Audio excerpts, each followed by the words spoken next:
আপনারা যারা নিউ কলেজে অ্যাডমিশন হয়েছে, যারা anti ragging form fill up করেননি, তারা এখনই anti ragging form fill up করে নেবেন।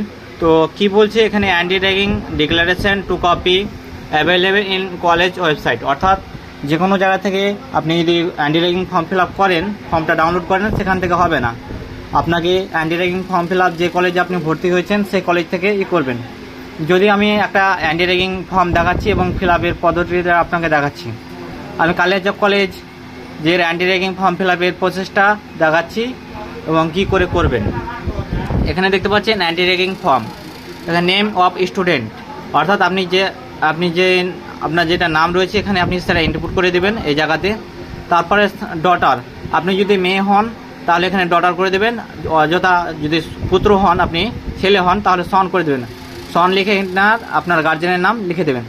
তারপরে স্টুডেন্ট মেজর কোর্স, অর্থাৎ আপনি যে কোর্স প্রথম নিয়েছেন, মানে মেজর করেছেন, হ্যাঁ, সেই কোর্সটা এখানে নাম করে দেবেন। তারপর কলেজ নেম, অর্থাৎ আপনি যে কলেজে ভর্তি হয়েছেন সেই কলেজ নেম এখানে ইনপুট করে দেবেন। তারপরে এখানে এবিসি আইডি, অর্থাৎ আপনাদেরকে বলা হয়েছিল যে এবিসি আইডি বানানোর জন্য ভিডিও বানিয়েছিলাম, সেই এবিসি আইডিটা আপনাকে ইনপুট করে দিতে হবে। তো এবিসি আইডি কীরকম হয় দেখতে একটু আপনাকে দেখিয়ে দিচ্ছি। তো আপনাদের এবিসি আইডি বা আপার আইডি যেটাই বলেন না কেন, এটা হচ্ছে আপনাদের আপার আইডি, এরকম হয়ে থাকবে, আপনার ছবি থাকবে।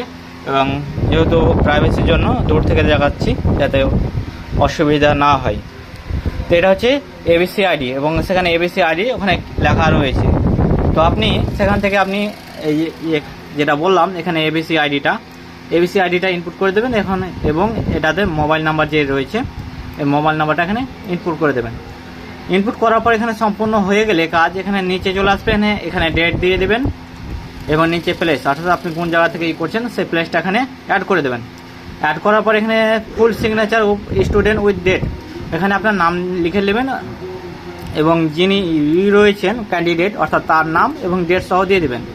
দেওয়ার পর এখানে সিগনেচার অফ প্যারেন্ট, অর্থাৎ আপনার বাবা বা গার্জেন বা যে কোনো একটা অভিভাবকের এখানে সিগনেচার লাগবে।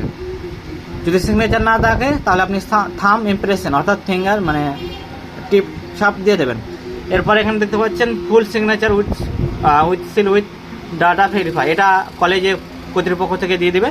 তো এটা হচ্ছে কালিয়াচক কলেজের declaration form, anti ragging declaration form, এটা 3 নম্বর অপশান রয়েছে। তো এখানে আপনি সেটা দিয়ে দেবেন। যদি এখনও পর্যন্ত যারা anti ragging form fill up করেননি বা অসুবিধা হচ্ছে কোনো রকমের, নিশ্চয়ই কমেন্ট করে জানাবেন।